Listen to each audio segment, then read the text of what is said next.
our head forensic investigator, and our head trainer for Hacker University. So while he's getting prepared up here, I ask that you please welcome Dave Chronister.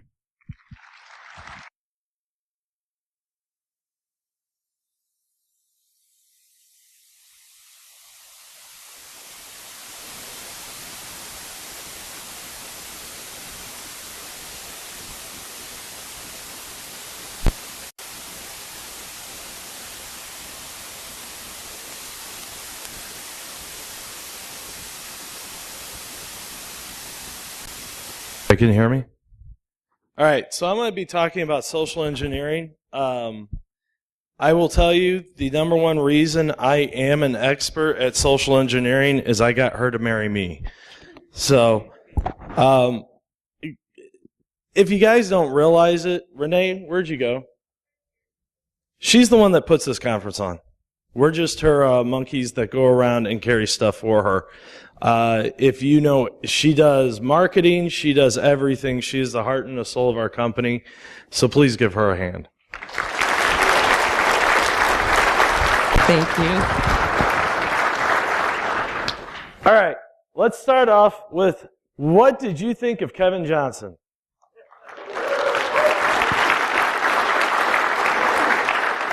I can honestly say he said everything that I ever thought. Last year, I did a talk about an industry coming up with a solution. I have to be honest, I saw Kevin talk. And when I saw Kevin talk, that's what put the fire underneath me. So I was so happy. When I got his talks outline, I had to email him and I said, I don't even know what you're going to say, but yes, I agree with it 100%. All right. Beforehand, I want to just give you an idea of, and I'm sorry, I'm not a video guru, so I'm actually just going to pull this from YouTube. Anybody here watch Archer? Oh, awesome. I actually watch more cartoons now than I did as a kid, hence my Transformer Autobot wedding ring. Again, I have a great wife. Archer, there's just this one scene that made me realize, here's how we think of security, sometimes how we think we secure ourselves compared to how we really are secured. So I want to just play just a little clip here, and I'm going to have to move it forward afterwards. Can we hear that? House. Only two means of ingress. The first, at street level, impenetrable after 6. The second, through an access door on the roof, inexplicably unprotected. But even if you zip-lined across, breached the access door, and somehow made it into ICE's headquarters, you'd still have to find the mainframe. But wait, it gets worse. Inside, there are 3 countermeasure systems. The first is pressure sensitive in the floor. Even a mouse triggers it. The second is sound sensitive. Anything above a whisper sets it off. And the third system is state-of-the-art voice activation. Cyril Figgis.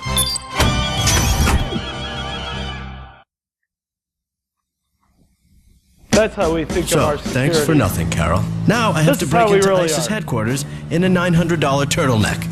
And if it gets ruined, I'm gonna make you drink heavy cream, you... Carol.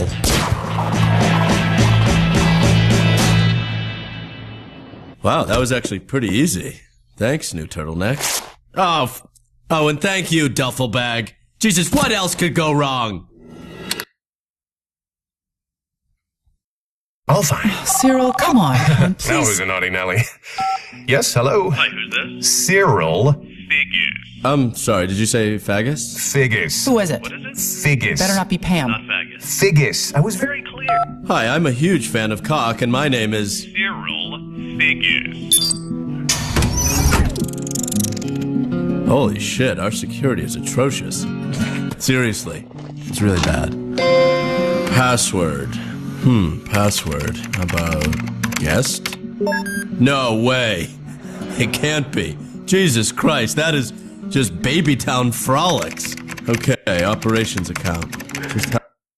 Unfortunately, that tends to be the case a little too much, and I'm really glad everybody's here and we can laugh about it a little bit because I think we've all been in that position. I can tell you as a pen tester, I'll come in and they're like, "Hey, we got this, we got this, we got this, we're good to go." My favorite is when everybody always tells me, "Hey, we have a firewall," and you just want to do that slow clap, and you're like, "Yeah, that's awesome." The one area we seem to always run into is social engineering. And today, I want to talk a little bit about social engineering. This is going to be kind of a really mixy hodgepodge about social engineering because I think this is one of those areas that we just haven't gotten right as an industry. And I think we really need to before we can actually fix it, we need to understand why social engineering happens. So first, a little bit about myself. I am a practitioner. So again, Kevin, I actually think I beat you as far as the education standpoint. I am a 1.5 grade average high school graduate. Barely.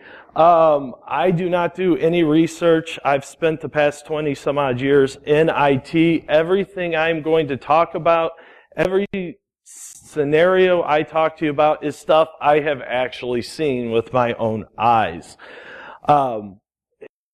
Researchers, they serve their purposes, but really we need to know what's really going on there.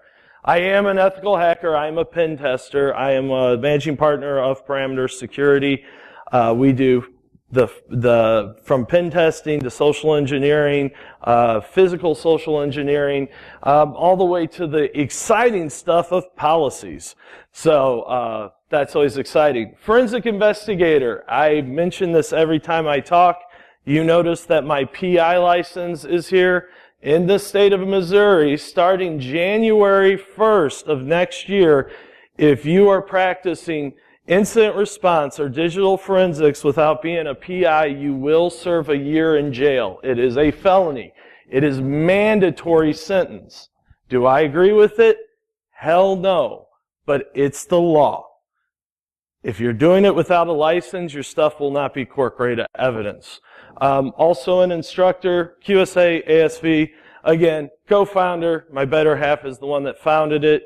And we are here to help you find issues. We don't fix it. I spent way too much time in tech support. I don't want to do that anymore. So we come in, we say, "Hey, here's your problem. Good luck," and leave. All right. So let's talk a little bit about social engineering. And I will tell you my qualifications here. Who here's a middle child? Awesome. Who here had a cop for a dad? Who here had a church secretary for a mom? Who here always got into trouble and hated being spanked? Okay. I learned very quickly how to lie. My parents are actually back there, and so is my little niece and nephew.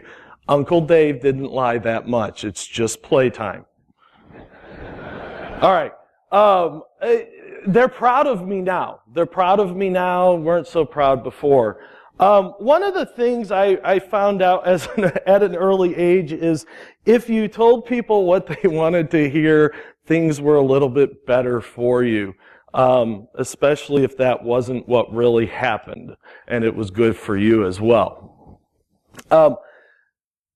When we go in and we do a lot of social engineering, we've done everything from phishing to I've walked into a bank as a bug guy. Earlier this year, we actually had the opportunity to go after a municipality. Chief of police and the mayor were our contacts, and our question was, "Can we steal a cop car?" And he goes, "Sure." I didn't do that one, but the person that did it chickened out because all the cops were armed.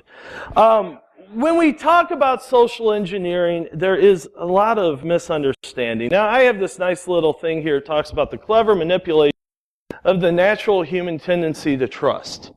Somewhat. That's a little bit true, but as we're going to talk for the next half an hour or 3 hours, we're going to discuss really what makes social engineering successful. Right? This is what everybody says. I have a good friend of mine, Ralph Echemendia. And Ralph, he's been here a couple years. He couldn't make it this year. He's out with Oliver Stone doing his Snowden thing. And every time I talk to him, he's just always like, Dave, people are stupid. I go, listen, Ralph, I agree. People are stupid. But it has nothing to do with social engineering. Let's be honest. If the reason I can social engineer you is because you are stupid, well, because you are stupid, if you let me in, your company should fire you. Right? It's not because we're stupid, it's because we are complex creatures. So let's take Bill. I don't know Bill, but that's what Bill looks like. I wrote this for when I was in Iceland last year, and this is what all Icelanders look like. They're all White Walkers.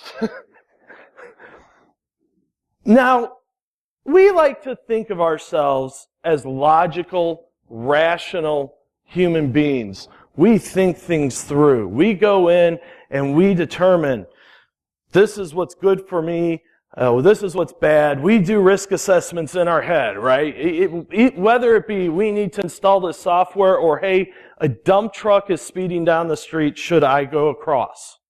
We like to think that that's how we are. And we are part of the time. We have evolved that way through tens of thousands of years, millions of years, however far you want to go back. But unfortunately, that's not just human beings. Those are Vulcans. Human beings have a whole nother side. We have an emotional side. This is the older aspect of human nature. Now, logic is very, very complex. Logic, we can go through and we can look at all sorts of things. But with emotions, it's very, very basic. But unfortunately, it trumps. If this is we were playing spades, this is the ace of spades. Trumps everything. Think about it. How many of us have had a knee-jerk reaction about something? Yelled about something that we had absolutely no reason to. My wife, we don't have kids. We have purses. My wife has a purse addiction, and I can't find a place to send her. So, speaking of which, Kate Spade. Husbands, go look and go see if your wife has Kate Spade. Go buy stock. They're up 50% this year. My wife started buying purses. I do this too. I go to EPC, I go to Micro Center, I go to Guitar Center. She'll go into Kate Spade or wherever, and she'll see a sale. How many of us do this? We have no reason to buy anything. Logically, I don't need that new Fender Strat. She doesn't need that new bag. But it's on sale. It's going to save us money. What's that emotion? I want it, and I did good for the family. I saved us. The reason social engineering works is not because we're stupid. The reason social engineering works is because we have emotions and we feel. Does anybody realize that right now is a presidential election? Anybody aware of this? Has anybody, and honestly, if you answer no, I totally understand. Has anybody listened to a speech of any of the major candidates? There is no logical thinking in any of it. It's feeling. It's all feeling. All right? And again, I'm a third party guy, so I'll pick on Republicans and Democrats here, right? And generalize you. Don't be offended. Hopefully Kevin got all the offensiveness out. Right? Republicans, it's about patriotism. It's about feeling that. Liberals, Democrats, it's about feeling for your brotherhood, for your mankind, and helping them. But then when you start to say, well, how are we going to rationally do this? Oh, someone else will figure that out. We don't think this through. That's why social engineering works. Now, we understand that we are thinking creatures. A gentleman a couple hundred years ago came up with this saying, and I can't speak Latin very well, so we'll try this. Cogito ergo sum.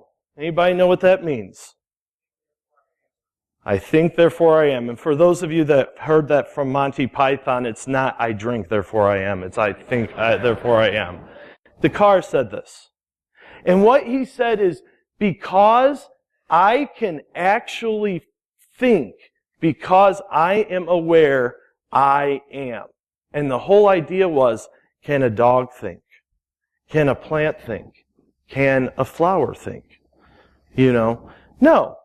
So this is what makes men and mankind unique. Okay? Now, I have two wonderful dogs. I meant to put photos up. They are our security team at Parameter. They are not allowed here this week, which has made them very pissed because they heard about the wonderful desserts. They have emotion, but they don't think. And so this is for years. This is why we have social engineering, because humans are stupid. Because we say they can't think. But if we start to look at the psychology, this is not the way psychologists are starting to look at this. A gentleman by the name of Herbert Simon wrote a book in 1983 called A Reason in Human Affair. This gentleman is a doctor in human psychology. And he said, hence, in order to have anything like a complete theory of human rationality, we have to understand what roles emotion plays in it. We are starting to understand that those logical thoughts we have may not just be 100% logical. I want you to think in your mind while we go through this. I want you to actually figure out, have you ever had a truly logical decision? I'm going to say no, and I'm going to prove it to you here in a second. So, social engineering is not successful because we are not stupid, but because we're emotional. How do we social engineer? We get you to feel, right? We do emotional triggers. And it doesn't matter. You know, again, people think it's about trusting. No. There are quite a few ways I can do this. And psychologists, when we talk about psychological manipulation, have boiled it down to basically 5 to 7 different aspects on how we can do social engineering. Number 1, overwhelm. Overwhelm you. Give you too much information. I call this the human buffer overflow. Right? If I give you too much information, you're going to be overwhelmed, and humans do not like conflict. Most humans. And so what do? You back away and say, whatever. It's not my issue. Reciprocation. Quid pro quo. Can I give you something for what this is? For what I need? Now, this could be something as simple as a good feeling. Humans like to be validated. And they like to be able to feel good, that they are doing good. And again, I don't say good morning, I'm doing good. I say I'm doing good. I don't say I'm well. Okay? Even when I'm sick, I'm doing good, right? But something as simple as walking down the hallway when I'm doing a social engineering assessment and coming in and going, hey, I'm lost. Can you tell me where to go to the data center? Sure, it's right over there. Thank you very much. By the way, I love that Star Wars shirt. Awesome. Did she get anything from that? Yeah, she got warm fuzzies. And you should have warm fuzzies. That's a cool shirt. But that's really what we're looking at here. Deceptive relationships. I have had serious thoughts sometime when I do social engineering, and I've wondered this about other people in this field. Are we sociopaths? Because it's like sometimes you sit there and you actually will say, I can lie to you straight to your face and not feel bad about it. And I realize the reason I do that is because I have a contract. And I'm not sure if that really makes me a worse person just because I'm lying for money. But again, God, I sound horrible. I took a sociopath test on Facebook. I'm okay, but I am akin to a cactus. But deceptive relationships. Can I play the long game? Can I come in, be your friend? Now, a relationship can be very quick. I have walked into a place before as the utility person. Hey, we're having some electrical issues. I need to come in and I need to make sure that we're not causing any problems. Can you tell me where you need to go, where your junction box is? And here, I had to read that because I don't touch electricity. And of course, it's right where you put your server. So yeah, sure, right here. Now, we have a relationship. I am the utility person, and this person is the one I'm trying to help. Moral duty. Who here wants to do bad? Someone took a photo. I'm like, really? You're in the wrong area. Who wants to do good? Who here feels like that they, and not a lot of people raise their hand. Did you not listen to what Kevin said? Come on. We want our lives to have meaning. We want to be moral people. We want to do what's right. Now, Jason, are you in here, Mr. Street? One of the most evil things I have ever heard that we've stole from him, and I'm giving Jason Street credit for this, is when we do a social engineering audit, we get a contract, get out of jail free card. By the way, anybody here that we are about ready to do an on-site social engineering audit for, close your ears. Okay, good. We're good.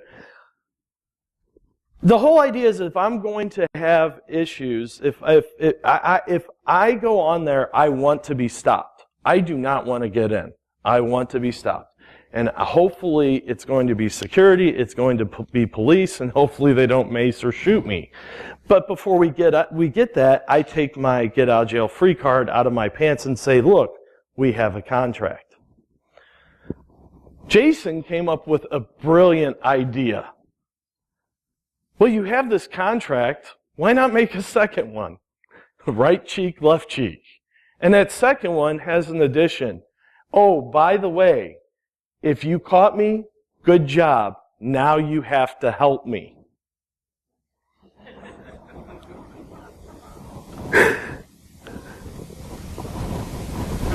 Moral duty. I did good. I've had those warm fuzzies. Now I am going to go in and I am going to help protect my company by being absolutely evil. Again, that's sociopathic tendencies here, but we do it for a living. We want to do good, and can we exploit that? And then finally, authorities. If I come into your office, and you work in a large multinational office, and I come in and I say authority to do something, you do not want to have any conflict with me. Do you see people walking down the hallway you don't know in your business? We don't. We have 9 people. If I see someone, I'm like, what just happened? But do you stop them? No, you figure they have the authority to go through here, and you don't want conflict. Again, the last thing anybody wants to do is say, hey, can I help you with something? Well, I'm supposed to be here. It doesn't work that way, right? So, any of these emotional triggers, we can actually go through and we can work and exploit. Now, I learned this years ago, get people emotional and they don't think straight. Now, I will tell you in full disclosure, My mom, that didn't work too well with because you got her emotional, the belt came out. Rubber hose attack, I learned that one pretty quickly. About 2007, 8, right when we started our business, we had a bank, and I'm sorry if you've heard this story before. We had a bank in a credit union, sorry for all credit unions, a financial institution, I'll say, in Las Vegas that wanted us to do a social engineering physical audit. Now, before I begin, I've been doing this for about 10 years. This credit union, this billion-dollar credit union, which is not a big credit union, by the way, did quarterly third-party pen test, did monthly security awareness training, and did semi-annual social engineering audits. These people had their shit together, okay? So they had us come in, and they said, you know, can you come and do this? I said, you know, it's the desert. Renee, you don't do good in the desert. I'll take this hardship tour here. So I went to Vegas. Now, I typically, when I do social engineering or someone does, we try to have 2 people stays in the car to bail them out. I took my dad. I realized later that was a bad idea because he wanted me to stay in jail. So I decided so we had to come up with some sort of way, a story, a pretext to do this. And so my idea was, hey, we're the bug guys. We're a brand new company. All right? And our stuff is stronger. It smells not as bad. It's greener. You ask me, it is wonderful. And it's so good, I'm going to come in and I'm going to spray your business for free. And I'll come back 2 weeks later, and if you did not think it was the best spray out there, then it's free. Otherwise, I'll give you a quote. Who can pass that up? So, what do we have? We get our little spy camera on. I go into get ready to go to the bank, stop by Home Depot, buy a little bug spraying outfit, put it with water, right? You got to have water to spray. I even had to ask the valet, hey, what kind of bugs do you have here? Because I don't know what they've got. I mean, it's like cockroaches, and no one's ever asked me that before. So I go in. Now, I have this whole pretext. 3 banks, 3 locations. I got there on Monday to do a wireless assessment, scope them out. Tuesday morning, 8 a.m., I go to the first location. They opened about 7:45. I got there right when they opened. Now, if you've ever done a social engineering audit, you'll know that your adrenaline will start to flow. You know, you have to be very, very fluid in your methods. So I walk in, everybody's around one of the teller areas, and I go, bug guy, I'm here to spray. And they go, oh, okay, where do you want to start, in the vault or in the office? I'll start in the vault. Who cares? Now, 15 minutes. I had a remote connection that I plugged in to every Dell, even that screwy little under the hood thing. Got connections. I had a WAP that I plugged in to see if we had live drops. There, I even found a cockroach, and it was absolutely disgusting. It was this big thing here, and this they're like, oh my God, what's that? And I'm like, it's a German hissing cockroach. And they go, how do you know? It was dead. I go, it has a little mustache, and it died like that, you know. We were friends, right? I'm just sitting there, we're feeling good. You know, I would say we were high-fiving when we were leaving, but it wasn't. All right, billion-dollar organization. I got into the first place 15 minutes. Now, again, I can kind of relate to what one of the things Kevin said early. When we started the company, we were poor. I pwned 1/3 of $1 billion organization. You're sitting there going, where extradition laws? Where are they? So I decided to move to the next location. Now, the next location, I decided I'm going to change it up. I'm going to just go in and I'm going to say, hey, we're done.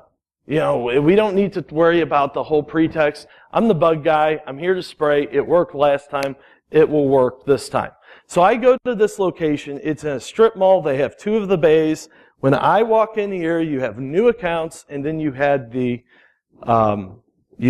tellers here. So I walk in. I go, bug guy, I'm here to spray. And the girl looks at me and she goes, well, you ain't our normal bug guy. I need to see ID. Now, the last thing I want to do is be in Las Vegas and have my wallet with my Missouri driver's license. So I went, oh crap, I left my wallet.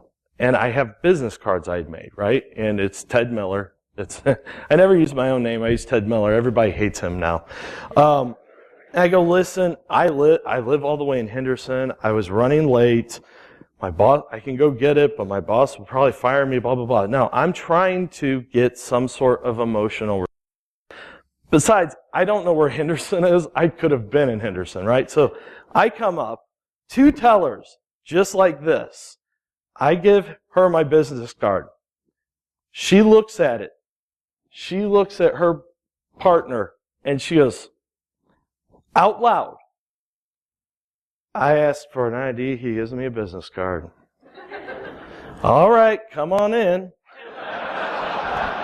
Now, I was trying to elicit sympathy. I elicited that, well, I'm kind of an idiot, so treat him. He's special. As she opens the door, I frame up like Francis Ford Coppola. It was beautiful. And she says, right when she opens the door, sorry about being a jerk, but we are a bank. We have to worry about security. And I go, yeah, I hope my bank's this secure, and walk in. Now, anybody that's not in banking doesn't know what a core system is. If you know what core system is, that means that you're in banking, and I'm sorry. Okay, but core is where all of your financial information is being stored. So I get over to the new accounts location, and I wiggle the mouse, and up pops unlock screens with core screens unlocked and open. And I knew it was a Jack Henry. I knew that core system. I used to work on it. I'm just sitting there typing away, getting everybody's information. All right? Cameras going. Now, you may be asking yourself, well, why are people just letting you do this? Let me ask you a question. If someone was spraying in your cube, what are you going to do? You're going to leave. You're going to be like, break time. I'm out of here. I get up to the manager's location, which, by the way, they just gotten their change, which if you've never worked at a bank, the first time you ever see $100,000 sitting on a table and you're by yourself when you walk in, you're like, someone's setting me up. But people get used to it. I had a buddy of mine I met that I knew from banking. He said, you know how so disremoved you get from it? We used to have fights where we would throw stacks of hundreds at each other. I walk in, and now I could have very easily taken the cash. It was within scope. I didn't want to do that. But instead, I'm feeling sorry for these people. I'm slamming my hand on the manager's keyboard. Nothing. So I walk out to leave. The manager goes, oh, by the way, you need to sign our log. Okay. Ted Miller. Bye. All right. 20 minutes. Less than 40 minutes. I have gotten in to 2/3 of the systems. I mean, and when I say gotten in, I have connections. I'm checking them back to my test network. So I go to lunch, and a Vegas lunch will last a little bit longer when you hit the craps table. But afterwards, about 3 o'clock, I get to the main location. Now, it is the main location. The afternoon crew has come in. Now, you have to be 18 to be a cashier. But you can be 16 and be the receptionist. Everybody I've been dealing with right now is full-timers, middle-aged, above. And I get in there, and there's this girl, couldn't be 16 years old. Barely 16 years old. And she's like, hi, can I help you? I go, yeah, I'm here to spray. And she goes, oh, do you have that scheduled? I'm like, no, I have to go back to my pretext. And she's like, oh, I know that they're looking for a new person, but you have to schedule it for after hours. Well, I'm here. I live all the way in Henderson. Again, no idea where Henderson is. Anybody know how far Henderson is from Las Vegas? Did I sound like an idiot? Well, I'm here. Can I at least look around so I can bring a quote? Let me talk to my boss.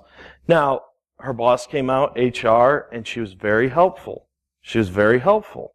I'm sorry. I know they're looking for a new bug spraying person. So by the way, if you ever open up an extermination, go to this bank. They're still looking. But were they being mean to me? No. But the problem is the emotion of I don't want to get into trouble trumped my emotional outcome I was trying to do. And it was the 16-year-old that did that. That was her first job. You remember when we used to care about our jobs, right? So finally, after about 10 minutes, I actually said, okay, listen, my name is not Ted Miller. My name is Dave Chronister. I'm with Parameter Security.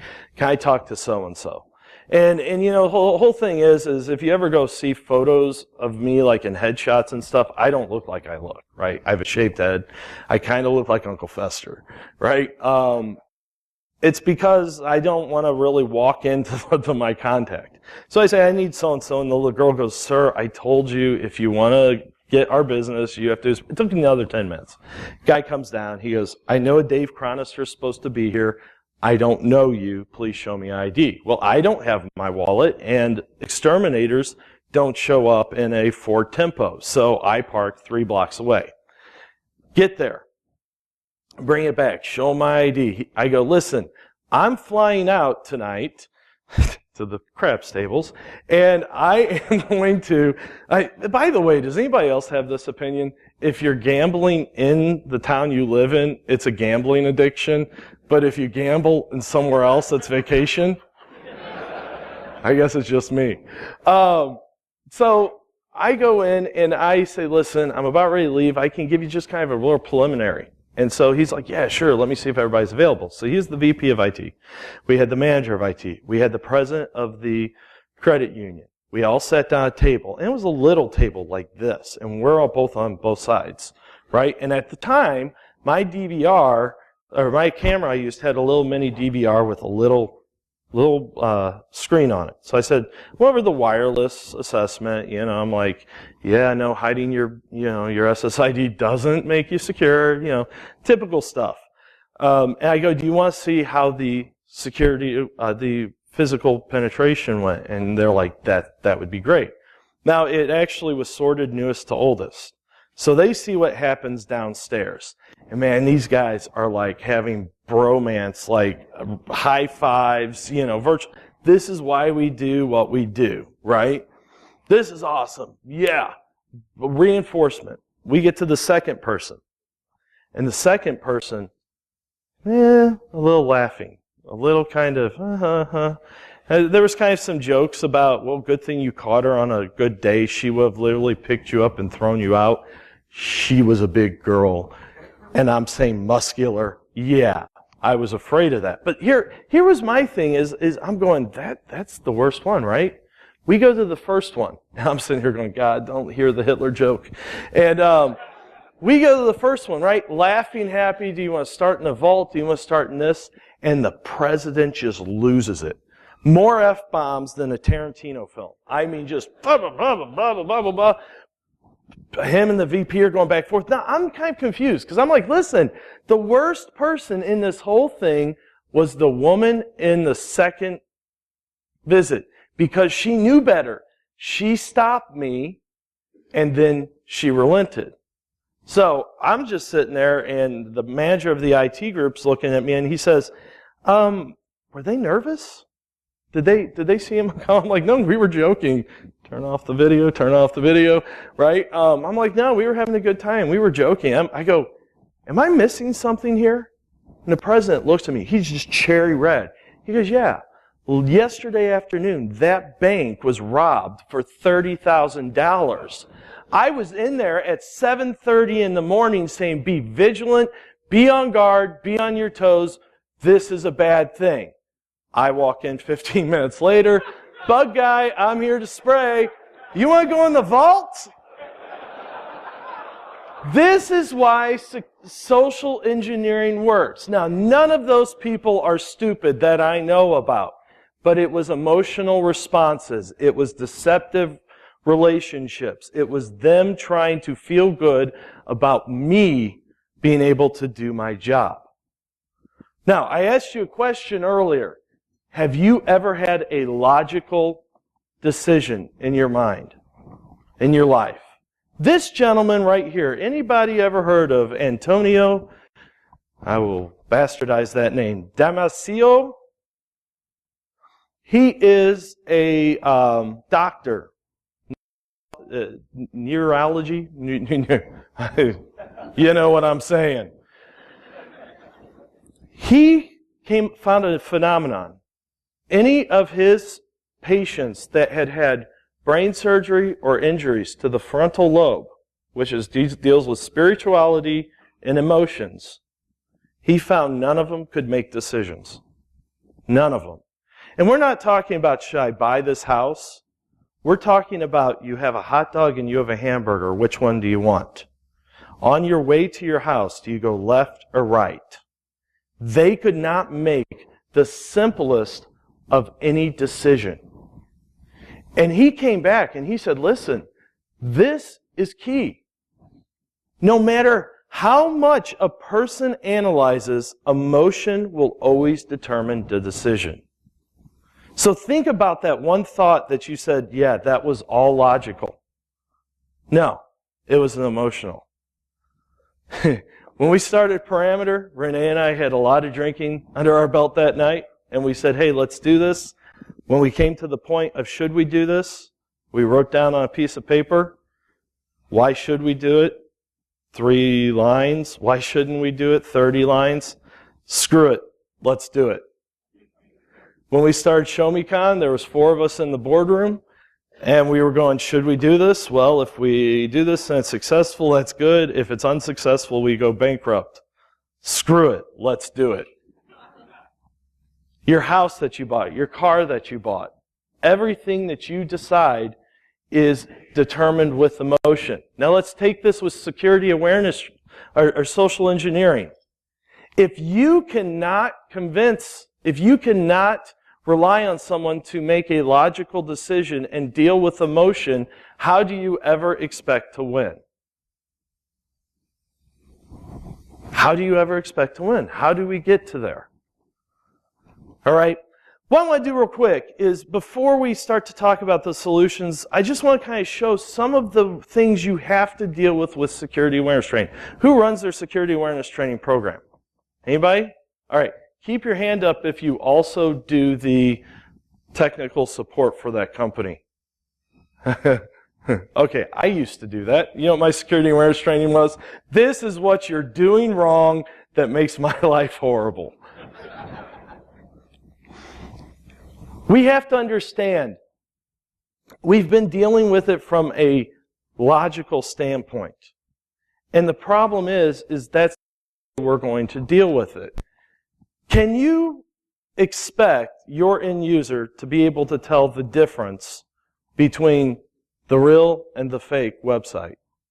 Can you tell the difference? Yeah, you're in a security conference and you're talking about social engineering and phishing. Of course you can, because we're smart. But really, can we expect that?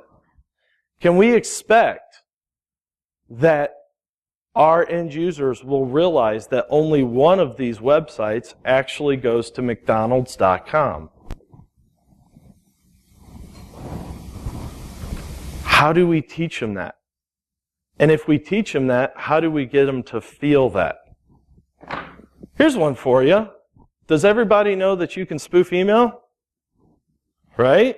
Does everybody know that there is a vulnerability in the protocol for SMTP which allows me as an external person to send an email from one person internal to the other person internal and absolutely 0 defenses will stop it?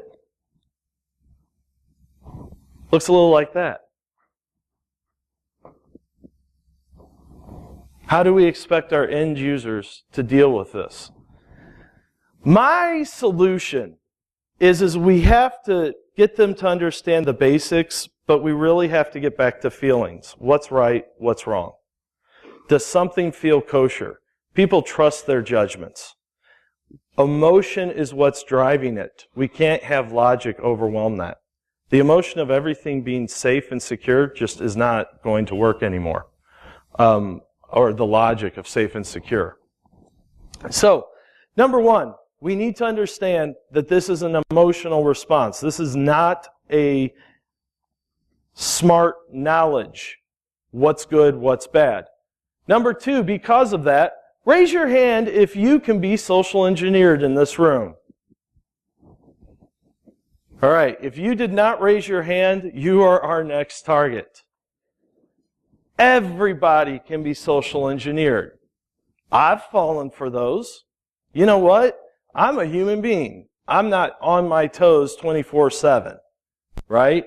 I actually got an IRS notice one time, and I went, oh crap, because I was late on my IRS payment. Then I'm like, wait a second, all right? Everybody can be social engineered. This is key. I can't begin to tell you how many times when we think that it's because people are stupid, what we're saying is, I'm not stupid, I'm not vulnerable. That's the problem. We have to change that mentality. What do you do when you have a social engineering audit and someone fails? Do you make comments? Not to them, but to other people. What an idiot. I can't believe they fell for that. Yeah, you do.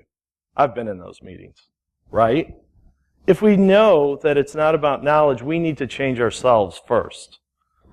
We have to realize that these are subtle, that it's not Michael from Burn Notice that's going to come in and make a whole bunch of noise. We're going to just get that emotional relationship. We're going to do it very subtly. We don't want a lot of distractions. We just want to be in, we want to be out. And then finally, we have to realize that technology is not going to stop it. Your security education is your best defense. What we need to do is social engineer our end users.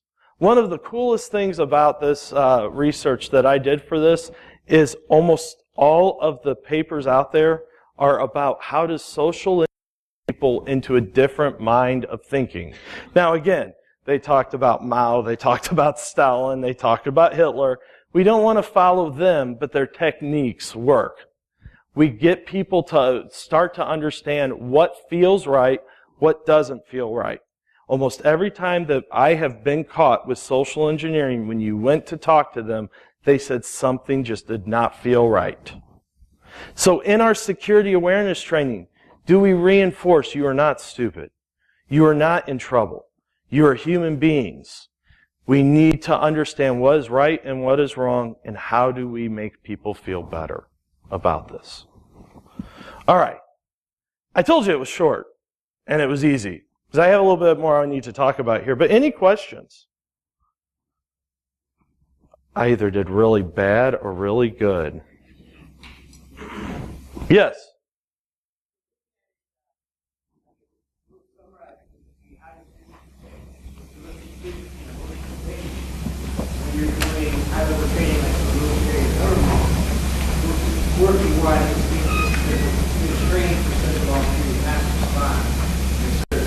You're not. What you just said is false. Who here's been in the military? Who here has been in combat? Thank you for your service. Who here can honestly say they felt nothing? There's your answer. You start with a fallacy. We're the military.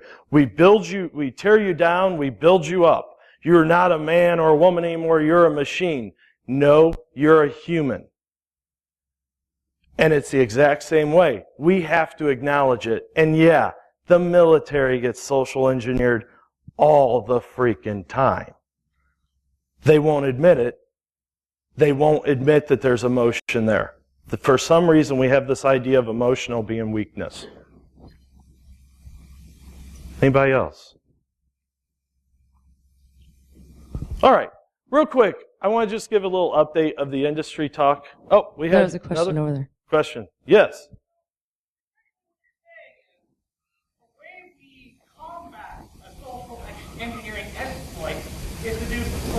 engineering on our own before that sort of thing happened. You do. You do.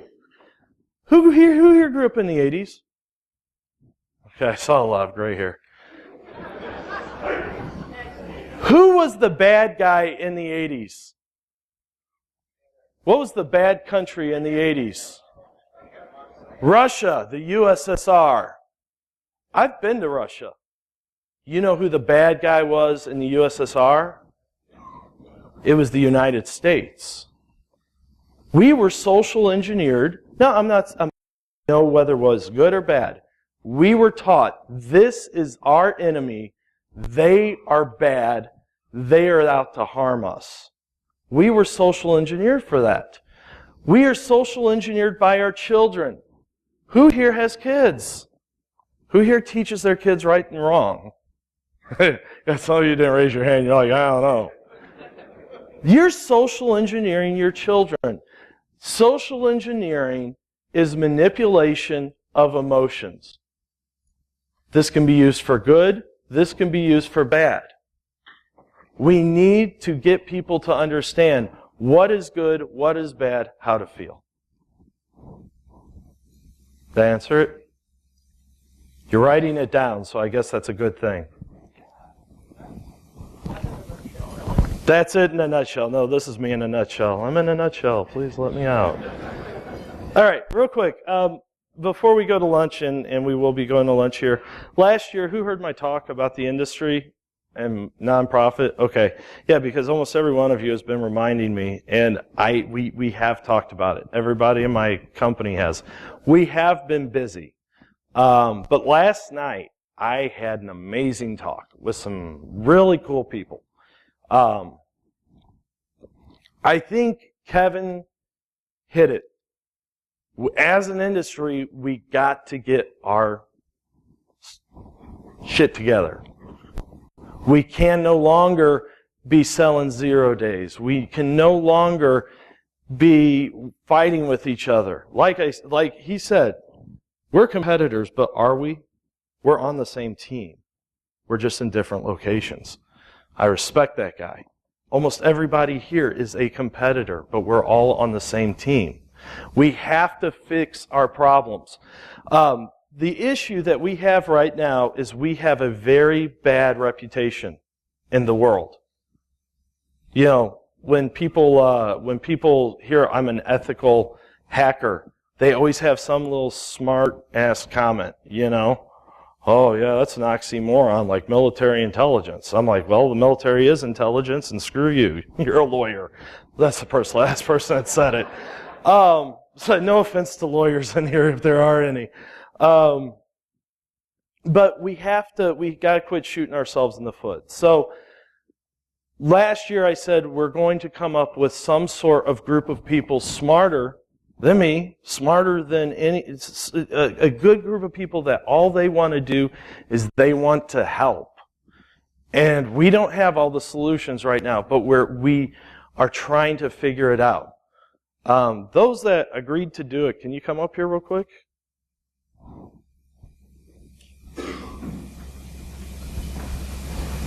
Last night we were up till 3:30 discussing this. And man, I'll tell you what, I thought I was passionate about this. Holy crap.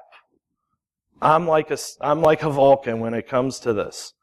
For those of you that don't know everybody here, this is Benjamin Brown, this is Johnny Christmas, and this is Chris Trunzer. I almost said Chris Chunster. Chris Trunzer. All four different industries, all four different companies, all the same industry. We want to see things go right. These three gentlemen have agreed to start to work this out, to start to help us figure out how to make our industry a good, ethical industry. Kevin, when he was walking out, I said, hey, I need to talk to you. I gave him 3 minutes. He said, I'm in. We're in. We're going to get this started. Our goal for the rest of this year is we are going to get together at least once a quarter over Skype, over whatever, and we're going to hash this out. Some of the ideas that we have are we need to stop doing stupid stuff. We need to stop doing illegal things in the name of research. We need to make sure that our dirty laundry in our community is not being said outside of our industry. We need to have a unifying body. Again, SOC 2 and SOC 3 audits are done by CPAs, and that's an industry standard? By the way, we do your end of year taxes if you're interested. We need to come up and use the power that we have now. Again, if you are interested in helping us, please let me know. These guys are going to go back. We have other people we want to talk to. But please give these guys a hand because they are the ones that are going to make this happen.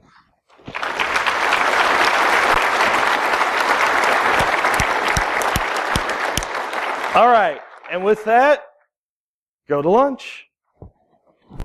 Hold on. Sorry, just quick announcement about lunch and the breakouts thereafter so we can avoid mass confusion. Lunch we have in 3 locations, and they're